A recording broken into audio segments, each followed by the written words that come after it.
Hello viewers, আসসালামু আলাইকুম। এই যে আমার হাতে দেখতে পাচ্ছেন গিয়ার অ্যাপের রিচার্জেবল ক্রিস্টাল মাউস। এটা কিন্তু মাল্টি ফাংশনাল একটা মাউস, যেটার মধ্যে অনেকগুলো ফিচার আছে। আপনারা এটার মধ্যে একই টাইমে 3টা ডিভাইসে ইউজ করতে পারবেন।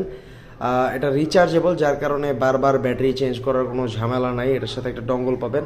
এটা কিন্তু গিয়ার অ্যাপের, এই যে কত সুন্দর, মানে এই জায়গায় লাইট জ্বলতেছে, আর এই যে ক্রিস্টাল হওয়ার কারণে আপনার ভিতরে কি কি আছে মানে দেখা যায়। খুব ইন্টারেস্টিং একটা প্রোডাক্ট এটা। যেমন এই যে এটা কিন্তু ফার্স্ট স্ক্রিনে চলতেছে। এটার মধ্যে যদি আমি এই যে ক্লিক করি, আমার এই জায়গায় 3 নাম্বার ডিভাইসটা নাই, যার কারণে এই জায়গায় বলতেছে যে কানেক্ট করার জন্য। আচ্ছা, এই যে আমি কিন্তু একই টাইমে সেম মাউসটা আমি আমার প্রজেক্টরে ইউজ করতে পারতেছি। জি, এটা কিন্তু একই টাইমে আমরা প্রজেক্টরে ইউজ করতে পারতেছি। এই যে দেখেন, এটা কিন্তু ফাংশনাল, এটা কিন্তু কাজ করতেছে। এটা কিন্তু কাজ করতেছে। এই যে এখন যদি